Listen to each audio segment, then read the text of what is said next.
Well, hello, Brooke Harris. Welcome to the High Vibration Living Podcast. Hello, ma'am. So happy to be here. Well, I want to start with you just explaining who you are as an entrepreneur and businesswoman. You're obviously a very multidimensional person and being, and that's why we're having this conversation today. But I want to get grounded first and just help people understand who you are as an entrepreneur and your businesses. Yeah, perfect. A good and fun place to start. So I currently hold the title and have for many years as the CEO of a beverage business. It's one that I started myself. I am the founder of and have had many zigs and zags on that journey. It is not my first business or even the first iteration of this business, but it is a really cool beverage company called Goodmylk Co. I've grown it to a pretty cool size. We have a ton of innovation in our product SKUs. So I'm also technically an inventor because we have a patent pending on our powdered plant-based milks first to the market, growing that format in a way that's like,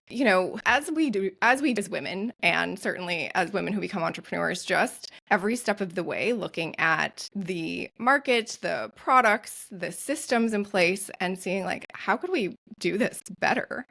And Mhm. we've kind of ended in a place where we are now the first plant-based milk on the powder to first plant-based milk company on the planet to bring these clean ingredient powdered formats to the world. And there's huge companies like Nestle and Coca-Cola trying to figure out how to make these formats. And somehow, miraculously, and by thinking completely differently, we're the ones who figured it out. And we have this proprietary technology and process.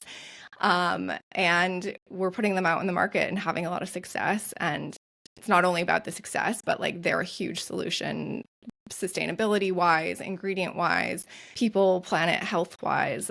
So that has been a really fun, wild, intense journey. That's so impressive. So you are a businesswoman, you're a wife, you're a mother. I'd want to know, when did your, I would say, more psychic abilities start to open up, more your spiritual side start to percolate through, Yeah. this process of life? I think and I'm guessing this is probably something you and a lot of your listeners can relate to. Like, it was something that really I had in more abundance when I was younger. And then it was more of like the tools started to kind of go away or get cloudy, or different parts of me kind of took over. And so when I was younger, not experiences as like, oh, I see dead people, or, oh, I'm obviously psychic, but things like just having a knowing.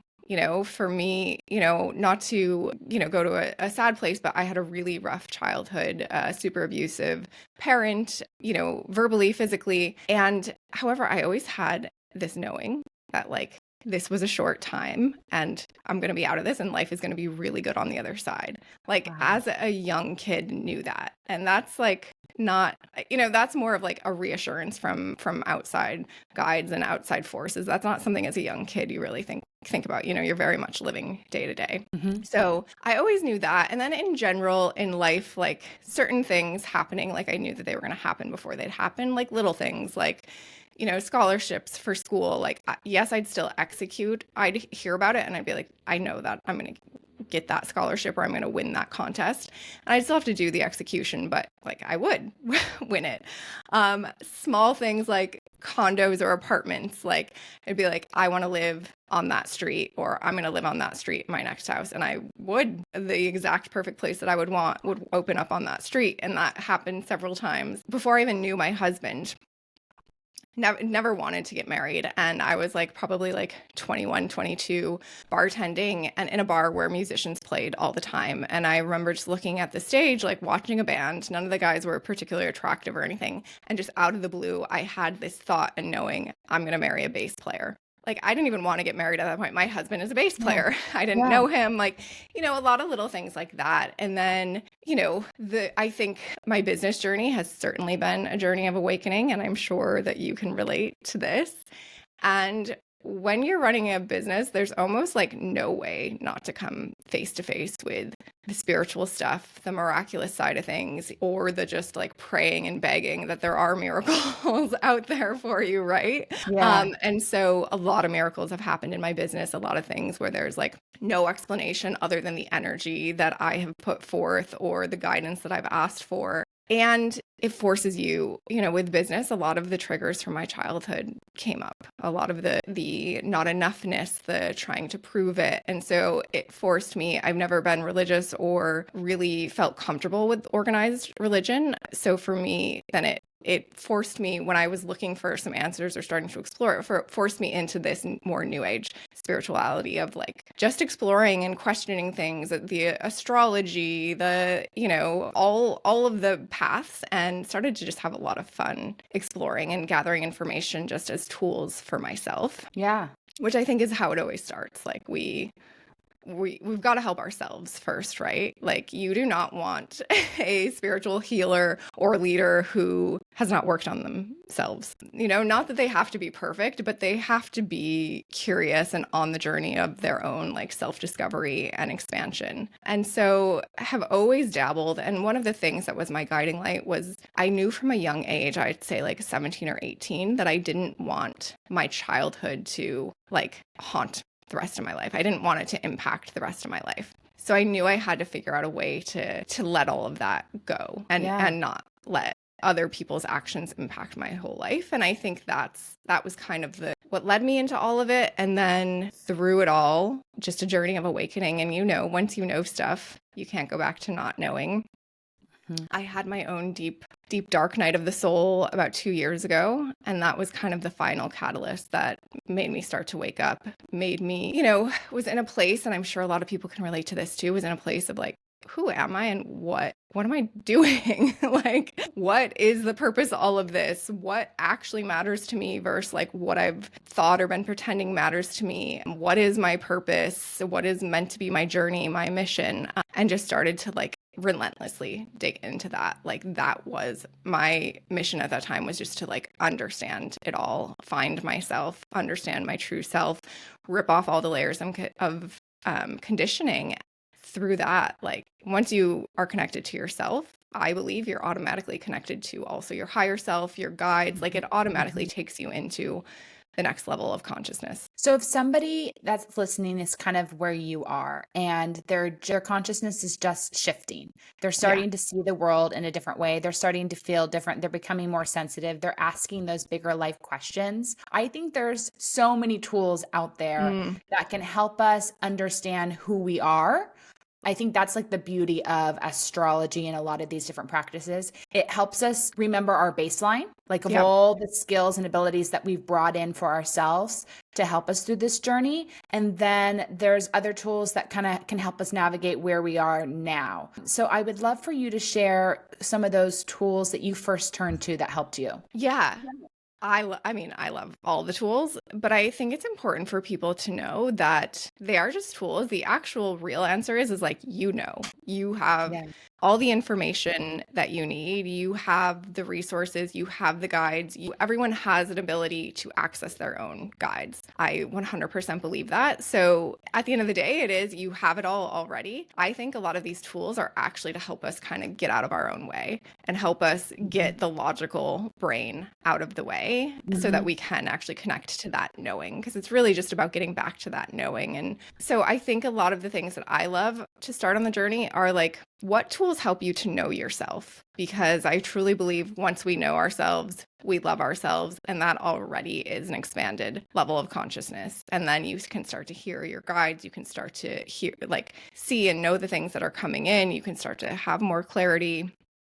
You can be in flow. You can see the universe working for you. But my top two for people to like start to know themselves, I would say astrology, not just through like your horoscope and basic astrology, but really understanding your own birth chart. Yes. Have you experienced that, Whitney? Have you done that? Yes, many, many times. And one thing that I thought was really interesting is one of the astrologers that I've worked with for years, her name's Lavendar, and she was Shirley MacLaine's astrologer and Frank Sinatra's astrologer, and the whole Rat Packs. And they would even have her on set for movies because they just felt like she was good luck. And so cool. She's super cool, like OG astrologer. And she taught me that our astrological chart is in our blood, like that there is technology that exists where we could prick our finger and then our astrological chart could be scanned and put up on a screen. And so if we Yeah. So if we take our chart and print it out, our true natal birth chart,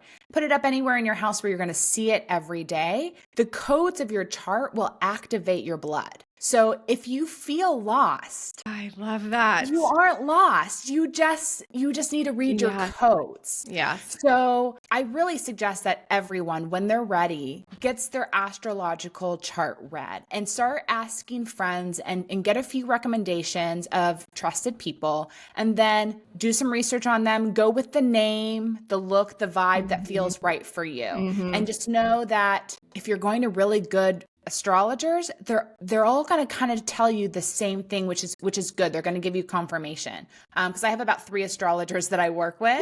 Depending, like, because I go with the vibe. Like, I just do like a check-in once a year, like usually my birthday. And it's just, it's like, and we'll get into it with my session with you, because I hadn't done any work for quite a while. It's like we just need to be reminded sometimes of who we are, and that's in our chart. So you can put it up and see it every day, but you just also kind of need at least a yearly check-in for someone to remind you who you are, so you don't get lost in the noise. Yes. Yeah. And I love that language, because it's not this like seeking. We're kind of like, we think it's like this outward seeking of who we are, what we're supposed to do, what we're supposed to know. It's just a remembering. It's like, how do we remember who we are? If you have kids or are around young kids, or, I have a 3-year-old, and she's been the biggest like thing that's helped me understand that, watching her and seeing her and her personality and what she knows and the light that she is. It's like, oh, we all start off there. Like we all start off there. And then it's the life situations, the conditioning, the experiences we have that, allow us to forget or get confused. And like at this point in life, for me, it is just about peeling back all of those layers and just remembering who I am and the tools that I was given to operate in this world. What are some of the other healers, practices, experiences you go out and seek when you need guidance, or you just need sometimes we just need a little something. We need a little hands-on healing that's beyond a massage. Totally. What are those different like modalities that you go out and seek? Yeah. So my number one, like most regular mentor or healer partner is my astrologist, but he is an astrologer. He knows human design, numerology, Kabbalah, like a few, like he just is like this beautiful wealth of knowledge. And like, he's a Virgo.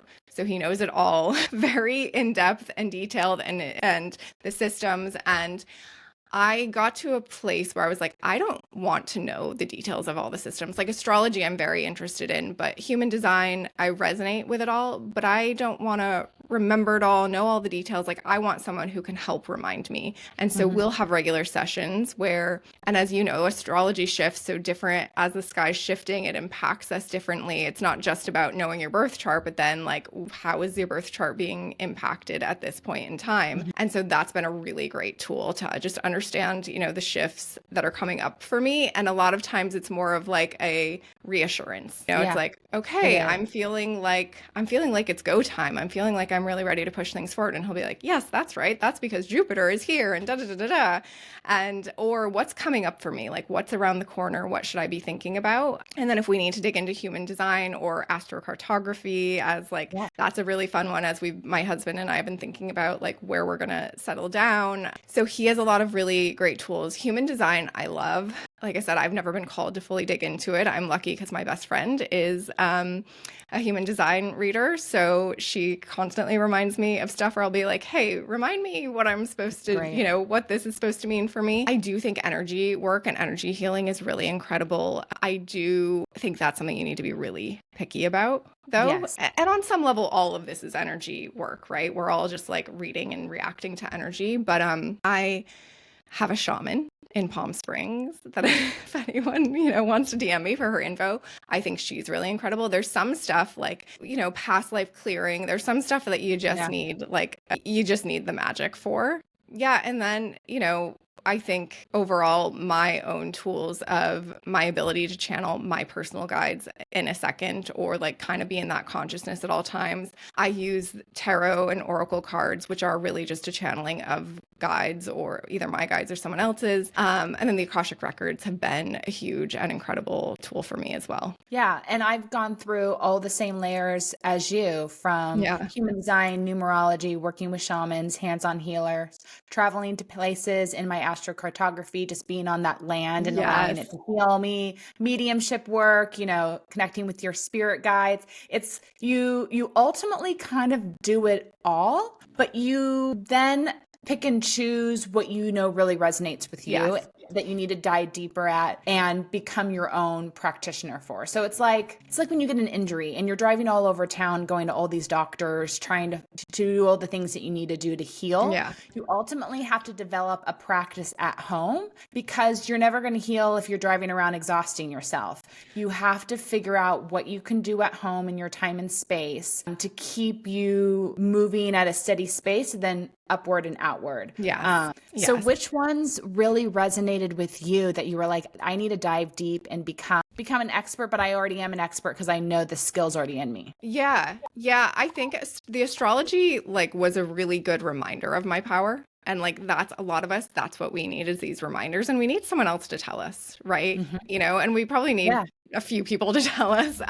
And so when someone's telling you, like, they don't know you, they're looking at your astrology chart, it's undeniable. And they can even talk about like energies and stuff from the past and the ways you've been. And it all just resonates and hits. And like, being reminded of my power was like the most, and then me like feeling it and stepping into it was the most important piece of my entire journey. But I got these funny, like, you know, I kept getting called for certain things, like, hey, you need more silence, like things that I didn't like, I had a little resistance to, because I love to listen to podcasts, like that one, for example. I love to listen to podcasts and music, and, you know, kept hearing these voices with things like that, like, you need more silence, or these voices coming through really sharply that I was like, that's not my voice, like saying that a yes or no to things.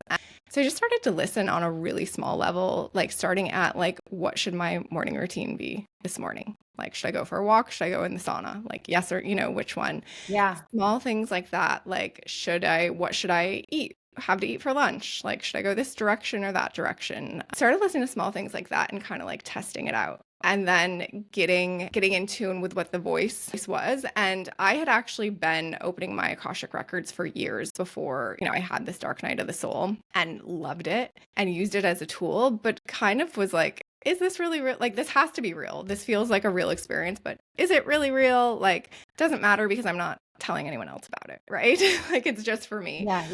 So I was kind of familiar with the listening part, the listening for information. But the more I would listen, the more the clarity was undeniable. And I would bring in tools like tarot and oracle cards. And even when I didn't know how to use, like, I didn't have the tarot memorized what they would mean, I would still pull the cards and I would still get messages, because then I would sit there, look at the cards, I'd maybe look up a few of their meanings, and a whole story would come together from the visual of the words and the cards. And like, probably not a story that a normal tarot reader would be like, oh yeah, this is what this means. But it didn't matter, because it was then like a channeled story that totally applied to my life, gave me good advice, whatever it was. And probably for like 6 to 8 months, every day I did that. I would pull tarot cards and write down the channeled message from it. Beautiful. Yeah. And that like takes the logical brain out of it, right? In some ways, or it like eases the logical brain a bit. It kind of gives it something to do.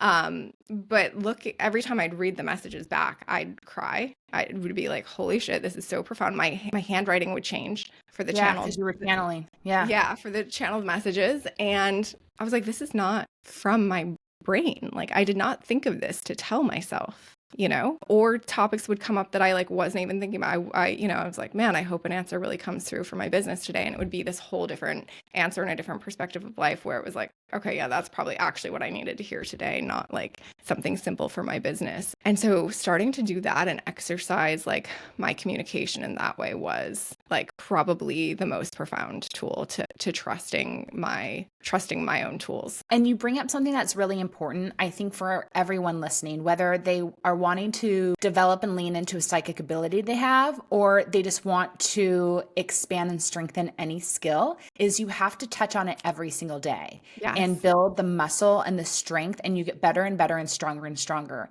And when I was doing my mediumship work, and I was going to a mediumship class every Wednesday night, and she would assign us homework. And so if I did my work every single day, not just my meditation, but truly sat connected with my spirit guides, did the work every day, you get better and better and better and stronger, where it's easy. It's just so easy. And then if you don't do it, your body and the energy shifts. So you're forced to stay home and do it. Yes.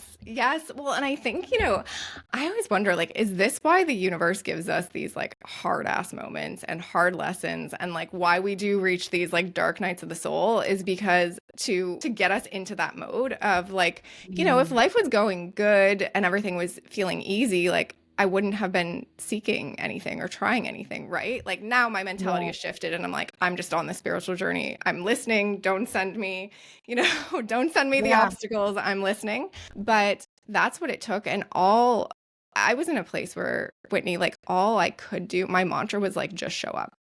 Like just fucking show up for yourself every day. And like I didn't know, I would open my eyes and not know what that meant until that day. And I was like, okay, put one foot in front of the other. Do the Kundalini practice. I would do Kundalini, and I still do first thing in the morning, 30 minutes, because it was a way to like get my body moving, get my energy moving, get out of my head. I'd start to get some messages there, then take it to the tarot, to the journaling, like, and you start to add on.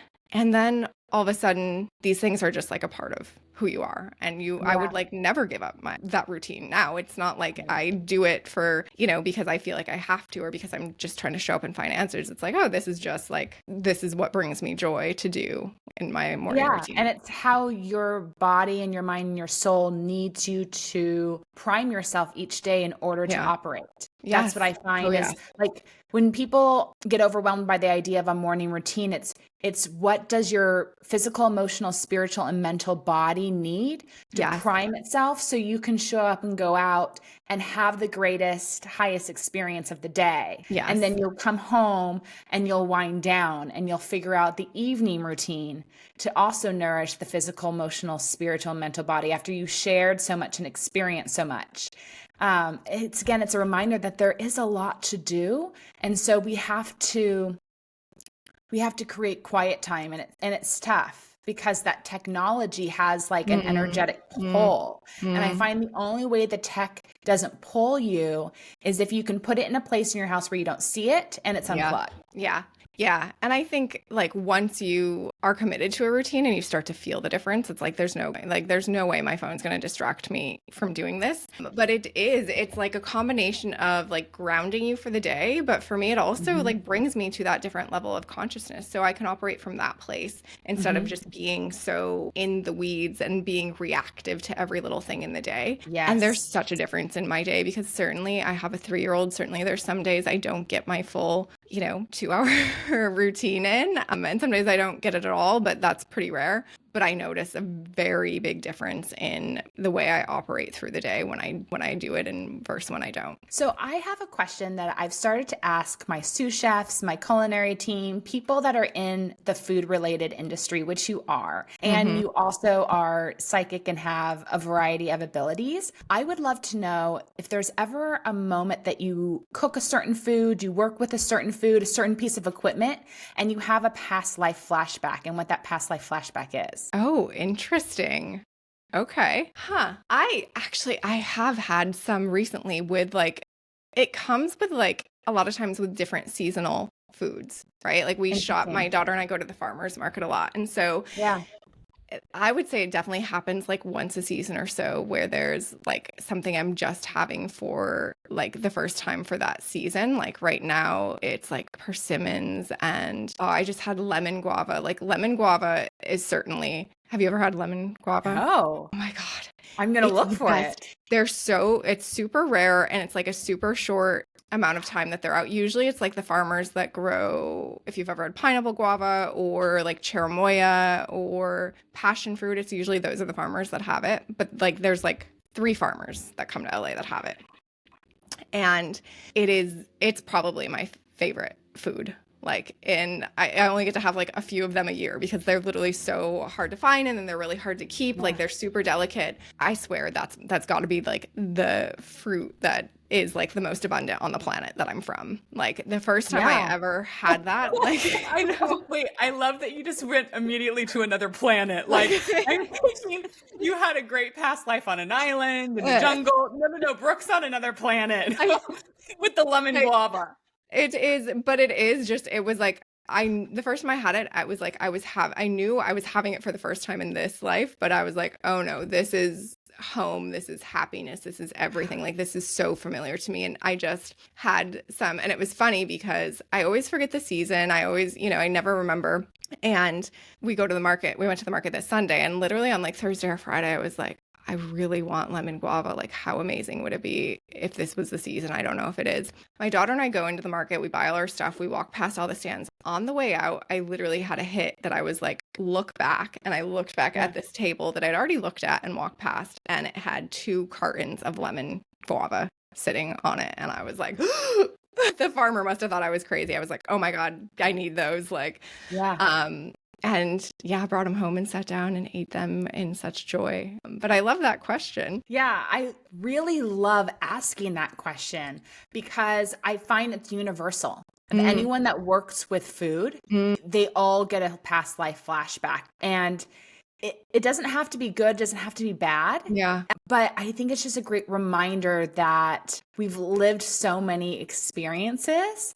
And doing the past life work, it doesn't have to be so sad. It doesn't have to be so tragic. Sometimes it can just be a good laugh. Like for me, mine is peeling potatoes, and I see myself as a little girl in a beautiful dress being punished and sent down to like the basement kitchen with like all the cooks, and they're making me peel potatoes to learn my lesson. And I'm super upset because they don't even understand the dress that I'm in. Like I should not be peeling potatoes in this dress. And so whenever I'm peeling potatoes for a client, for whatever reason, I have to laugh that I am now in a more service industry. And maybe I had past lives where I really wasn't in a service industry and I was on the other side. I was the client. And I was and so I just laugh because it's just peeling potatoes, like no one has, you don't have to feel less than.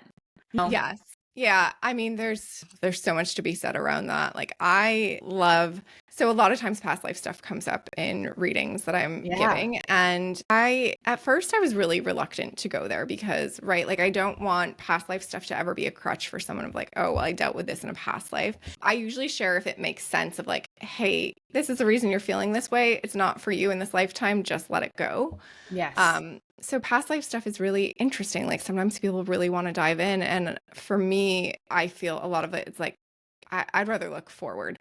Like we'll look back and see if there's any valuable things to pull from it, any lessons, any information, but like, let's not dig into every past life and try to heal them. Like you're here, you're in this one, like, let's see how we make the most of this one. And onto that, I have been sitting with this, like, I'm still very much processing it, but I've known this for myself for a long time, but even as a psychic, sometimes when it's like the hardest to like decipher for yourself sometimes, right? Yeah, you have to get a second opinion, I feel like. Yes, especially with big stuff. And I've known for a long time, or I felt it for a long time, that this is my last lifetime on Earth. Key woman. I know, dude, that's my reaction too. So I had this reaffirmed a few weekends ago from this healer that I'm actually working with, learning quantum healing from her. But she reaffirmed it for me and said, like, this is, you're probably going to choose it to be, but if you choose it to be, this is your last lifetime.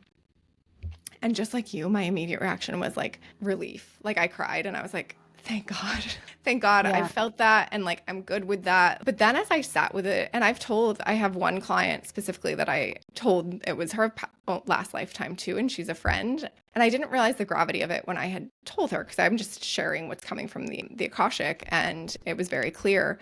And then as I sat with it, I was like, whoa, that's kind of a big deal. And like, how will I allow that to change my perspective on this lifetime? Like now I'm like really motivated to examine everything and be like, is this what I really want to be doing in this lifetime? Is this what best serves me? Is this like the ride I want to have for the last Yes. time in a body, And I think it's going to lead to some pretty cool and beautiful things, but it's just something that's interesting and that I'm still like fully processing. What's your life path number? I don't remember. It's maybe 11. It's like high. It's like out of the normal. Charismatic.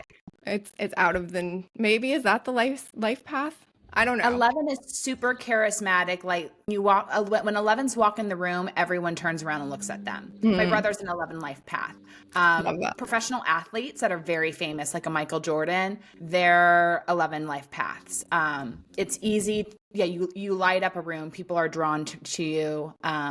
It's a glow. Well, and this is just a reminder of like how fun is it to learn about yourself, right? Like I think this is something that everyone should take a moment to be like, especially astrology, numerology, human design, life path numbers, all of that. There's no bad number. There's no bad design. There's no bad astrology. So like you can't go into it and get bad information or feel bad. You come out feeling like really good about yourself, and it's so cool. Like there's nothing more fun than learning about yourself. Well, it just helps you understand how to be the chameleon that you are, meaning all these tools help you understand how you see yourself and how others see you. Yeah. And then how you can manipulate that so you feel better showing up as you. Yeah. So you don't take things personally. If you consistently find that people read you a certain way, it helps you understand why. And then you can change that if you want to, or you can just know that's your makeup and not care. Yeah. And I think that's the joy of all of this. And I think this is why I have my podcast, why you have your podcast, why we do this beyond our other businesses is because you have to understand the multidimensional layers of yourself in order to play in life. And I think whether this is my last life or not, like I sure want to have a hell of a lot more fun. Yeah. Yeah. And so that's the biggest lesson that I always walk away with whenever I do any tarot, Akashic records, healing energy, reading, anything is, wow, I just need to be having a lot more fun. It's a huge message for everyone right now. Like we are being called to bring in the joy, like bring in the joy.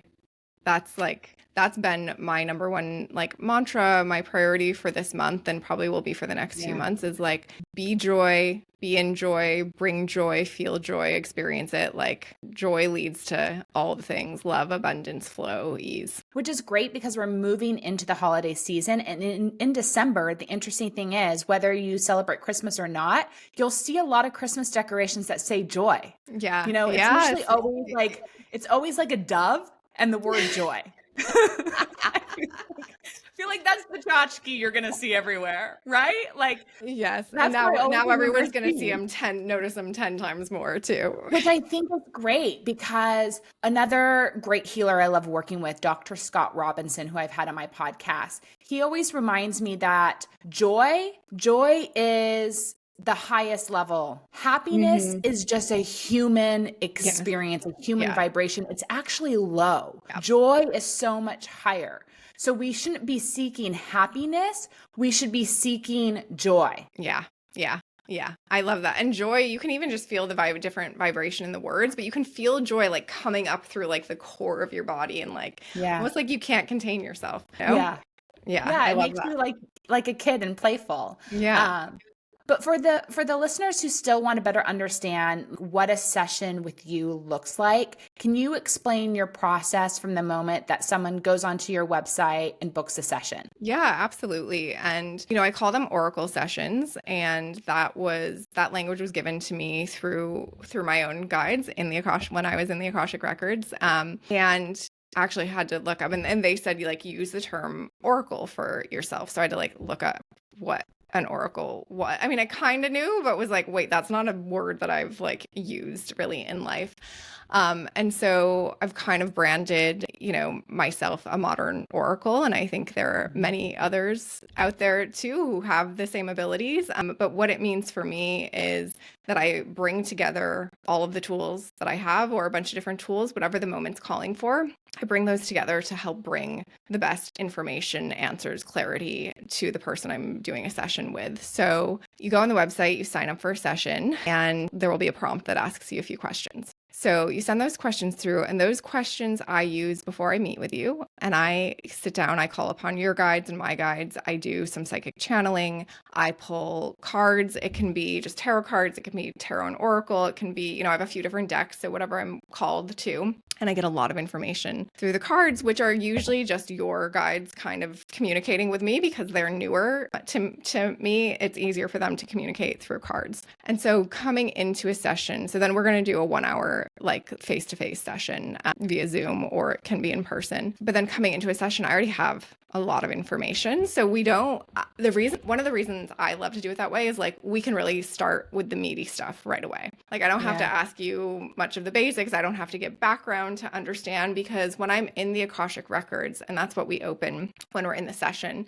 we do a little grounding and an energy clearing work. And then we open the Akashic records. And when I'm in the records, my most important job is like translating the information in a way that you can actually hear it and like it's going to resonate. So this background information helps me understand where you are, like what things you're going through in life, what position you're in, a little bit about what your future looks like, so I can share the information from your masters, teachers, loved ones, and guides in a way that is going to hit and feel like relatable and actionable and clear for you. So we're in there. It's kind of like we're having a conversation, because we just did this, but my eyes are closed because I'm seeing things. I'm hearing things. Unfortunately for me, I'm feeling things also. So usually when I start to work on in your energy before we get on, I can already feel a lot of what you're feeling. So if it's anxious or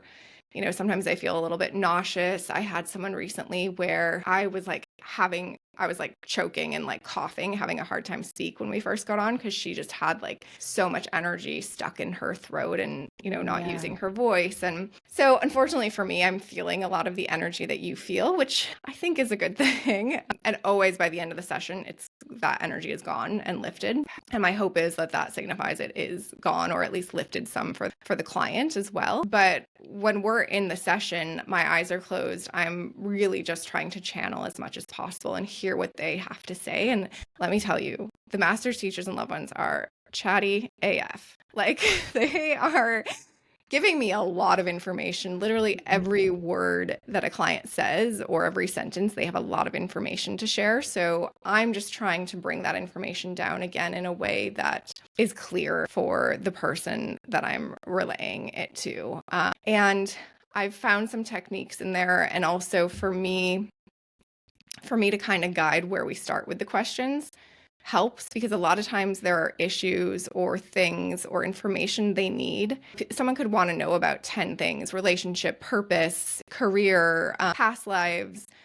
But sometimes it's like, hey, first we have to clear up this one thing and get you information on this before we can skip ahead to those other things. So the pre-work I do helps me understand what that is, where to start, and kind of guide the information in the right direction. Because like, we're not going to be able to get you clarity on relationship unless you understand this thing that you need to do some work on, or need to fix, or just need the information on. So then we're in there for, 40 to 60 minutes. The Akashic records are really cool.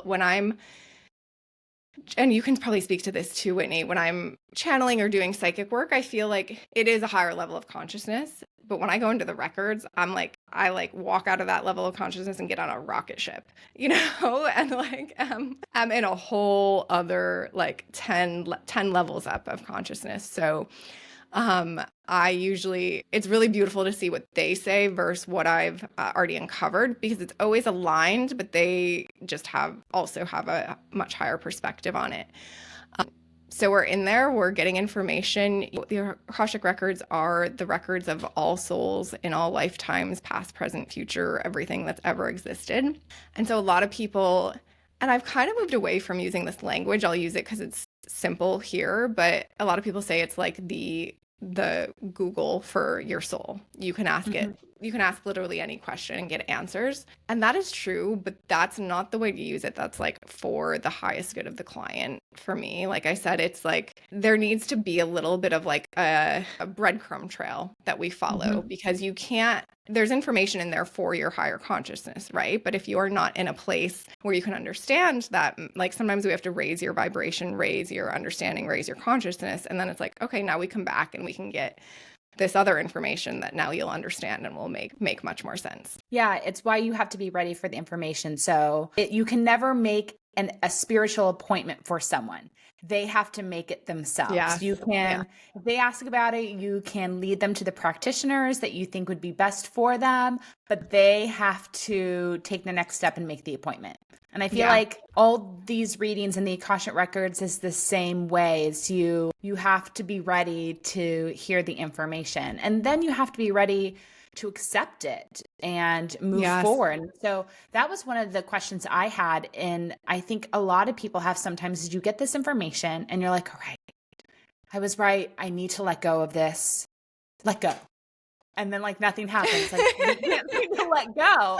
Like you still ruminate over the past, or you still ruminate over the decision you made and whether it was the right one. Through all the sessions that you've done for other people and sessions you've had for yourself over your lifetime, how do we take the information that we get to let go and actually let go? Yeah. Letting go is a hard one. I mean, you have to, there's layers to it. Like, right, first you have to feel safe enough to let go. At least that was my path. And it was a really hard realization for me when I realized, oh, I don't feel safe. Like I am operating from a place and making decisions from a place where I don't feel safe. And like, oh shit, that is not where, and I have been my whole life. That is not that. And that explains like a lot of these decisions were made from a place of not feeling safe. And so that took me months to like get through. I couldn't even say the mantra, I am safe, without like bawling. So it was digging to the root of that and getting to a place where I could actually believe that I am safe, you know, and then you have to start to trust. You have to trust yourself. You have to trust that there's more, that there's something bigger, things that we can't see. There's energy guiding us. There's support. There's love. Like you have to start to trust. And that is where you start to look for the signs or start to, you know, hone your relationship with your guides and start to trust that like this, you know, the most simple saying, like the universe has my back, like trust that. And start to make decisions with that certainty that, you know, this, whatever, there's like no right or wrong decision, right? It's like making a decision with certainty and stepping into that and knowing that you have the ability to see clearly through that decision. So if some obstacles come up, then you are operating from a perspective where you can be like, oh, look at these obstacles.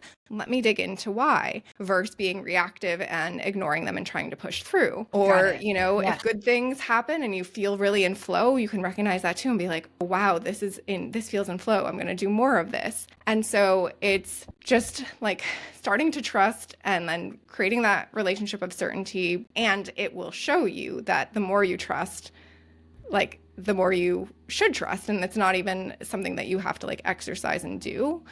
And that's like, I mean, I don't know if I made it sound easy or difficult, but it's a journey.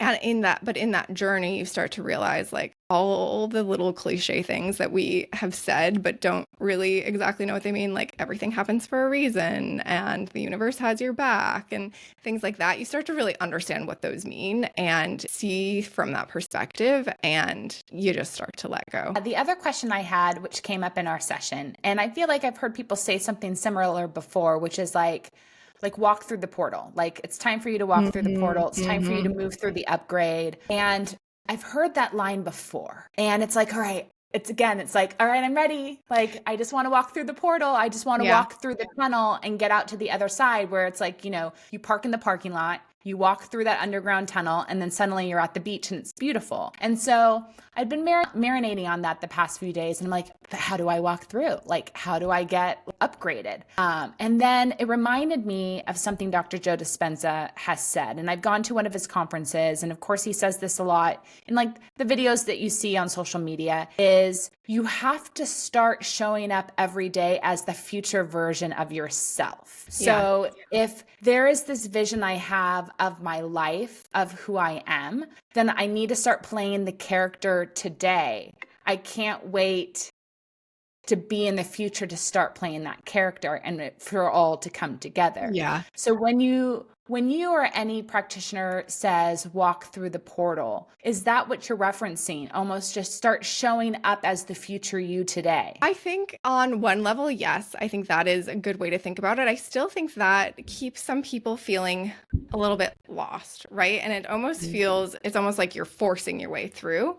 I think like a step through the portal is almost like a shimmy. It's like a little, it's a little shimmy, I like right? it. Yeah. And so we can picture it as this one big step, but that feels, I think it's a shimmy, and does go back to the like showing up, but it's, it's like, let's think about it this way. Through that portal we are light, right? We are the light. We are love, gratitude, abundance, prosperity, joy. Like, I just label that as the light, right? And so if you can start to show up that way in little pieces every day and start to look at every decision and every move you make as, is this aligned with being the light? And I'm talking about little things like arguing with your partner. Like it's simple, like, the like smart ass remarks that you can make or get snippy with, like, is that what the light would do? And like, stop doing that. And you handle your conversations with them differently, or your kids or your parents, the way you act on social media. It's a very intense time. It's a time of separation and a lot of opinions. Maybe don't post something that is just your opinion on social media if you think it's going to cause separation in the people that might be viewing it or make them feel less than. Maybe don't post. Sometimes I like go to post something of my daughter and I'm like, this happened recently, or post things in general, but this happened recently with something I wanted to post to my daughter, this really cute video of her. And then I was like, why am I posting this? Like, I've already texted it to a bunch of my friends, like the people who are close to us that I wanted to share. Am I posting it to show off? Am I posting it because she's like, talking and she's just so freaking cute in it? And am I posting it to show off? Am I posting it to make other people feel jealous? Is this going to make other people feel good? Am I posting it to like get more attention to my own social media page for myself? I was like, I don't know if it's any of those, but it feels unnecessary to post it. Like, it doesn't feel like it's benefiting her. I'm not going to post it. And so little things like that, like, what are you posting on social media? What are you doing in your day to day? What's motivating it? What's the thought behind it? What's the intention behind it? And is it aligned with you being your biggest and brightest light? Is it what you would do if you were in abundance, joy, gratitude, in that higher frequency, in that higher vibration? And you start to shift those things a bit, and you start to even just change the mindset of that, and it changes the world around you, So it's just that reminder kind of hour by hour, day by day, and then we just naturally move through the portal. Yeah. Yes. If you're reacting to people in a different way, it's like stepping out of reactivity, stepping out of need, want, showing off, separation, stepping away from separation in every area. That's like a really easy way to say it. The light is not separation. There's a lot of things that separate us from ourselves, separate us from each other, separate us from our values. Like, moving away from those and just not doing those anymore, like, automatically moves you closer to the light. I love that. Well, I know you pulled a card for our listeners today. Can you share? Yes, absolutely. So I pulled a card specifically for your listeners. And it says, forge, don't follow. Pave a new path. Be the leader you wish you had. I'll just read a little bit about it. All right. The most courageous and needed leaders are the ones who don't wait for permission or until the morning they wake up feeling ready. They take a deep breath, put one foot in front of the other, and figure it out as they go. They don't wait for someone to lead them. They lead themselves. This card is for leaders. You're here to pave a path that hasn't been walked before, to go first and lead the way for others who are calling you in. I think that feels very, very, very suitable for what I imagine your audience is. I think so too, because I think we're we're all here, if we're a part of this community, to evolve for our greatest and highest good, and that for Yeah, I love that. Can you share if there's anything else that you're really into right now in the health and wellness and spiritual space? Yes. Well, actually, I can give you guys a really great tip that I just learned. So I am in this, I'm in this quantum healing training, which is all energy work. It is, it's being led by a medical intuitive, which is super exciting the goal is to be able to understand disease and pain and issues in people's bodies from an energetic standpoint and help shift that. And one of the things that I learned that is really cool that I've just added to my morning, breathwork meditation practice is that to clear your chakra, or to clean them out and kind of lift them off of the, what they call the third dimensional world. I try not to use a ton of some of the language in spirituality. I feel like is so not approachable. And so I try to be thoughtful with the language that I use and make it feel much more approachable, because I really think spirituality should be a part of the day-to-day. It's not this niche thing. It's it's for everyone. So 3D, three dimension is one of those words that I'm I don't really want to talk about things that way. But anyway, no matter what, this will feel good and this will help raise your vibration. So pull up a visual on Google of the chakra system. There are 7 chakra that go down our body. And in our day-to-day operating, they turn the chakra spin and they turn counterclockwise. That's the energy flow. What she's instructed me to do, and I really think it's helped. And, Whitney, I think you and your listeners will resonate with this. Anyone who's feeling low energy right now or drained of energy, I swear to God, this and a new protection practice I'm doing have changed my energy overnight. It is wild.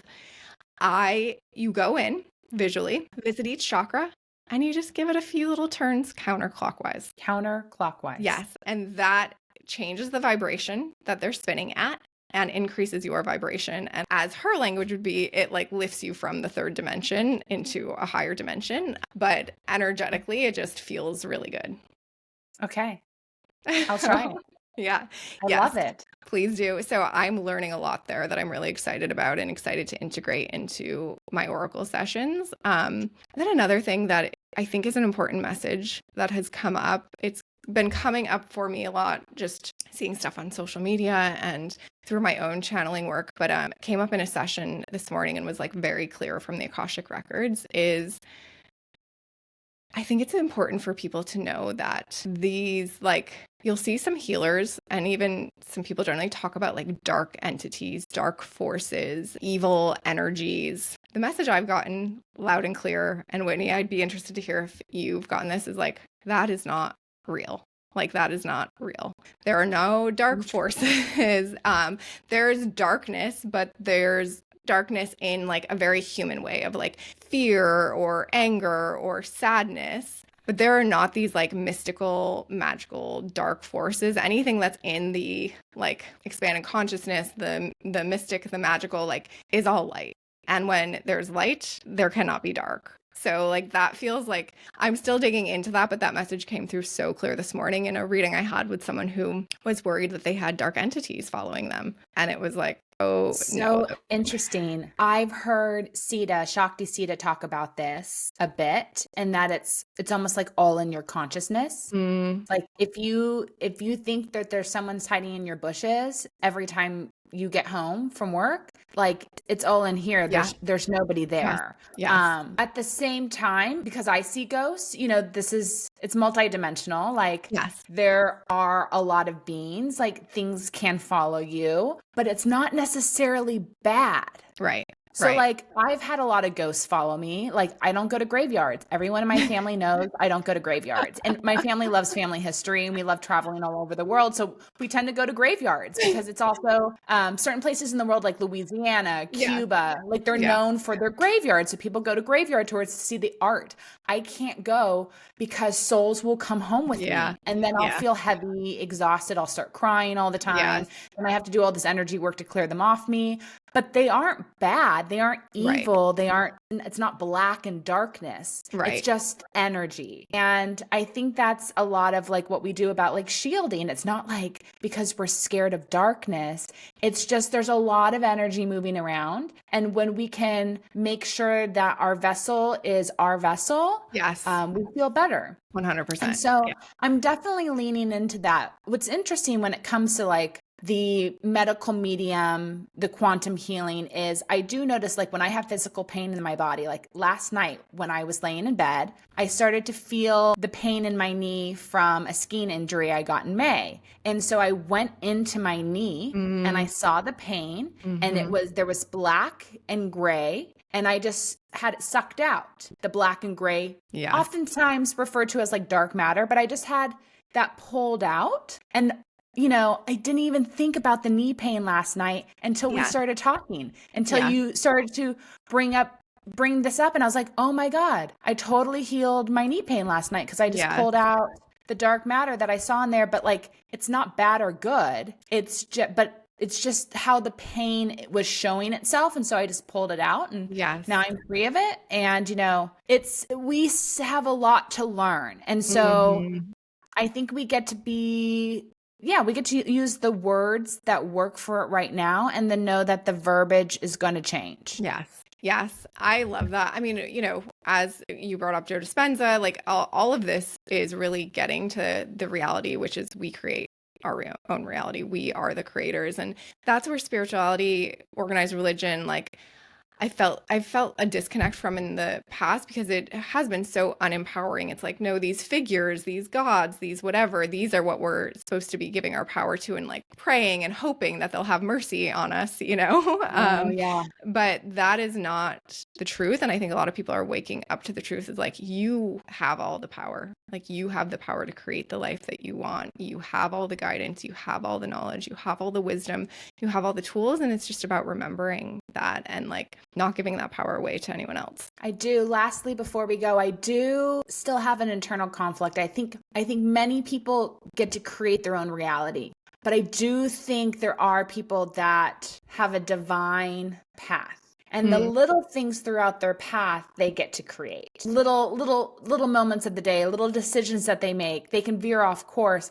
But I do believe that there are people that have a divine path. And that if they try to get off the path, they're going to be moved back to it. Okay. Tell me more about that, if you don't mind. Like, give me an example. Well, because I've had a lot of deep conversations with this about Lavendar, and it's in, she says she's seen it in natal charts for, 50 years that she's been reading natal charts and I can't remember the verbiage that people use, but that, most people have, what's the words that'll come to me, that they get to create their own reality. And then other people are on a structured path. There are two formal names for it. And it's in your natal chart. If you have free will or if you are on a path and you can fight it all you want, but it'll slap you back. Okay. I'm going to ask my astrologer about this today because I'm going to see him. But what I've noticed in readings is there feel like people who have these really who are here for a mission, we'll just use that word, that have these missions. And then there are people, and those are clear, and those often feel a lot bigger than like a job or a role. You, for example, if you don't mind me sharing, like you have this bigger mission, but you still get to create how you see through that mission. Like the mission feels clear, but you still get to create the path and how you see through that, I guess has been my experience.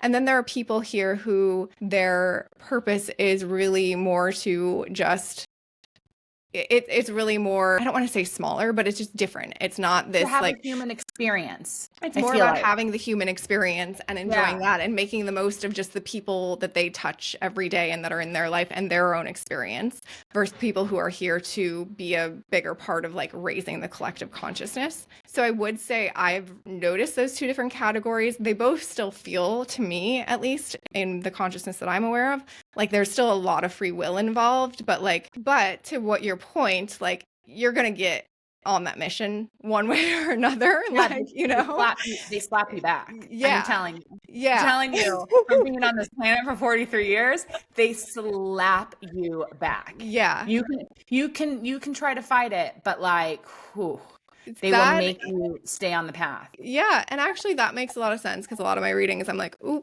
it's time for you. It's time for you. Like, there's no question. And oh, life has gotten really hard lately. There's no coincidence that it's gotten hard. Like, that's the signs coming through. Even the reading I just had this morning, it's like those obstacles are signs. Like, that's what they're trying to do. The client was saying, one of the things was like ringing in his ears. It's like, yes, that's them trying to tell you. So, okay, I think we're like getting to a place where we agree and we're just like using a little bit of different language. Like, yeah. Yeah. And I think one is not better than the other, you know, like sometimes No. delivering the information like, hey, you have this big mission. It's like, oh shit, that's a lot. That's a lot to hear. Yeah. I think it just goes back to whatever it is, we just have to figure out how to have fun doing it. Yes. Yeah. Bring in the joy and be the light. Yeah. Well, where can people connect with you, learn more from you, book a session? I'll have all the links for people in the show notes, but please just go ahead and share as well. Yeah, thank you. Thank you for asking. So you can book an Oracle session there's a link in my Instagram. I don't have my website up yet, but _Brooke, BROOKE_Harris. And I share all kinds of fun info and tips. I have a Substack that I share different things and channel messages. And yeah, I'm just having a lot of fun sharing information and then of course doing readings and the like honor to get to see people in that way. It's like some people go into kind of scared and it makes me laugh because like there's nothing scary about it. It is like the most loving and beautiful way to get to see and experience someone. And it's only love and light coming from your guides. Like, and it's only like messages that are meant for your transformation and your joy and, you know, your purpose. And so it's such an incredible experience to be a part of. And like, there's every session, there's like so much healing in it for me too. Like the session afterglow is so real. Like the energy lift is incredible. I think it's so much fun. I love it. Like this is what I live for. And it just helps you hear yourself better. Mm-hmm. Or if you feel like you haven't been hearing yourself, it helps you get clear again. Yeah. And it just makes life exactly what we're talking about, a little lighter, a little more fun, less heavy. And I think this is a beautiful season to do something like that because the fall and then moving into winter is the time where if you look at the season, it doesn't just call you to move inside the house and spend more time inside, but you're supposed to move more inside your physical self, your physical home. So if you don't have a spiritual practice, like this is the time to start like figuring out what you want it to look like for the new year. And then the winter time's the perfect time to cultivate it. I mean, your timing couldn't be better in stepping out and doing more of this work with clients. Yeah, it's been a lot of fun. And I'm seeing so many people come out of the woodwork that I would have never expected that are like, I think I'm a little psychic or I'm interested in this. Yeah. And like, it's because we're all waking up, right? And like, if you think you're a little psychic, you are. Like everyone has the ability to connect with their own guides. And so ultimately the goal is to empower people to do all this for themselves. Yeah. Well, Brooke, this was so much fun. Thank you so much for your time today. Yeah. Thank you, Whitney.